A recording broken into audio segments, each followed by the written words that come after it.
Hi. പടക്കളം. ഞാൻ കഴിഞ്ഞ ആഴ്ച ആസിഫ് അലിയുടെ സർക്കീട്ട് എന്ന് പറയുന്ന സിനിമ കാണാനായിട്ട് രാവിലെ പോയപ്പോഴത്തേക്കും ഷോ ക്യാൻസൽ ആയിരുന്നു. അപ്പം അവിചാരിതമായിട്ട് കാണേണ്ടി വന്ന സിനിമയാണ് പടക്കളം. അപ്പൊ സിനിമയെ പറ്റി പറഞ്ഞു തുടങ്ങിക്കഴിഞ്ഞാൽ ഒരു സൂപ്പർ നാച്ചുറൽ അഡ്വഞ്ചർ ഫൺ ഡ്രാമയാണ് സിനിമ.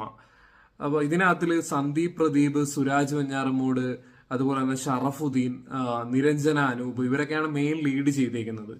അപ്പൊ ഇതിനകത്തിൽ നിരഞ്ജന അനൂപ് ഒരു ടെംപ്ലേറ്റ് റോളാണ്. എല്ലാ പടത്തിനകത്തിലും ഒരു ഇതുപോലെ റോള് പുള്ളിക്കാർ ചെയ്തിട്ടുണ്ട്. എനിക്ക് പൊതുവെ ഇഷ്ടമല്ല, കാരണം അഭിനയിക്കാൻ അറിയത്തില്ല, ചുമ്മാ ഒരു എക്സ്പ്രഷൻസും ഇല്ലാതെ വെറുതെ എന്തൊക്കെയോ കാട്ടിക്കൂട്ടും. പിന്നെ ഈ സിനിമ തുടങ്ങിയ ഒരു 10-20 മിനിറ്റ് എനിക്ക് നല്ല ബോറിംഗ് ആയിട്ടായിരുന്നു തോന്നിയത്. കാരണം ഭയങ്കര കോംപ്ലിക്കേറ്റഡ് ആയിട്ട് തോന്നി ഈ സിനിമ. പിന്നെ കുറച്ച് അങ്ങോട്ട് കഴിഞ്ഞപ്പോഴത്തേക്ക് ഒരു 20 മിനിറ്റ് കഴിഞ്ഞതിന് ശേഷം ഫുൾ ഫണ്ണാണ്. അതായത് 20 മിനിറ്റിന് ശേഷമാണ് ഈ പടം ഓണാവുന്നത് ശരിക്കും. അത് തൊട്ട് ഇതിന്റെ എൻഡ് വരെ നമ്മൾ ഭയങ്കര രസിച്ചിരുന്ന സിനിമ കാണും, അത് ഉറപ്പാണ്. കാരണം ഞാനൊട്ടും ഈ സിനിമയുടെ ട്രെയിലർ കണ്ടിട്ട് എനിക്ക് തിയേറ്ററിൽ കാണാൻ അങ്ങനെ തോന്നിയില്ല ഈ സിനിമ. ഞാൻ അൺഎക്സ്പെക്റ്റഡ് ആയിട്ട് കണ്ടൊരു സിനിമയാണ്. അപ്പോൾ എനിക്ക് നന്നായിട്ട് ഇഷ്ടപ്പെട്ടു ഈ സിനിമ. മെയിനായിട്ടും സുരാജിന്റെ ക്യാരക്ടർ. സുരാജ് അങ്ങനെ കോമിക് റോൾസ് ഒന്നും അങ്ങനെ ചെയ്യാറില്ല ഇപ്പൊ പൊതുവെ. അപ്പൊ ഇതിനകത്തിലാണെങ്കിലും കുറച്ച് മൈന്യൂട്ട് ആയിട്ടുള്ള കുറച്ച് മൊമെന്റ് ഒക്കെ ഉണ്ട്. അപ്പൊ അതിനകത്തിലൊക്കെ പുള്ളി നന്നായിട്ട് ചെയ്തിട്ടുണ്ട്. പിന്നെ ഷറഫുദ്ദീൻ നല്ല പെർഫോമൻസ് ആണ്. അതുപോലെ തന്നെ സന്ദീപ് പ്രദീപ്, ബേസിൽ ജോസഫിന്റെ ഫാലിമി എന്ന് പറഞ്ഞ സിനിമയിൽ ബേസിൽ അനിയനായിട്ട് അഭിനയിച്ചിട്ടുള്ള ഒരു പയ്യനാണ്. ഇതിൽ നല്ല പുള്ളിയാണ് മെയിൻ ലീഡ്. ഇതിലായിട്ട് നന്നായിട്ട് ചെയ്തിട്ടുണ്ട്. പിന്നെ അധികം ലൊക്കേഷൻസ് ഒന്നുമില്ല ഈ സിനിമയ്ക്ക്.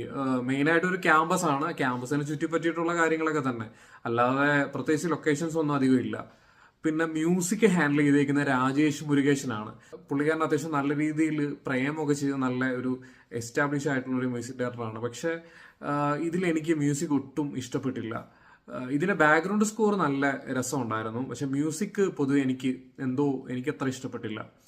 പിന്നെ ഇത് ഡയറക്റ്റ് ചെയ്തേക്കുന്നത് മനു സ്വരാജ് ആണ്. മനു സ്വരാജും നിതിൻ സി ബാബും കൂടെ ചേർന്നിട്ടാണ് ഇതിന്റെ എഴുത്ത്. പിന്നെ പ്രൊഡ്യൂസ് ചെയ്തിരിക്കുന്നത് വിജയ് ബാബു, അതുപോലെ തന്നെ വിജയ് സുബ്രഹ്മണ്യം, ഇവര് കൂടെ ചേർന്നാണ്.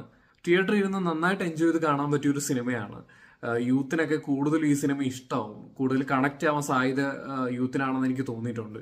ടോട്ടലി എനിക്ക് കഴിഞ്ഞ ആഴ്ച കണ്ടിട്ടുള്ള എല്ലാ സിനിമയും എനിക്ക് ഇഷ്ടപ്പെട്ടു. സാധാരണ അങ്ങനെ ഒരു ഇത് വരാറില്ല. പൊതുവെ ആഴ്ച 2-3 പടങ്ങളൊക്കെ റിലീസാവുമ്പോൾ അതിനകത്തിൽ 1-2 എണ്ണം നല്ലതായിരിക്കും, ബാക്കിയെല്ലാം മോശമാവുകയാണ് സാധാരണ സ്ഥിതിയിൽ. പക്ഷെ ഇത് ഇറങ്ങിയ എല്ലാ സിനിമയും എനിക്ക് ഇഷ്ടപ്പെട്ടു. നന്നായിട്ട് കഴിഞ്ഞ ആഴ്ച പോയി. അപ്പം എന്തായാലും തിയേറ്ററിൽ തന്നെ കാണേണ്ട ഒരു സിനിമയാണ്. ഞാൻ ഫുള്ളി സാറ്റിസ്ഫൈഡ് ആണ്.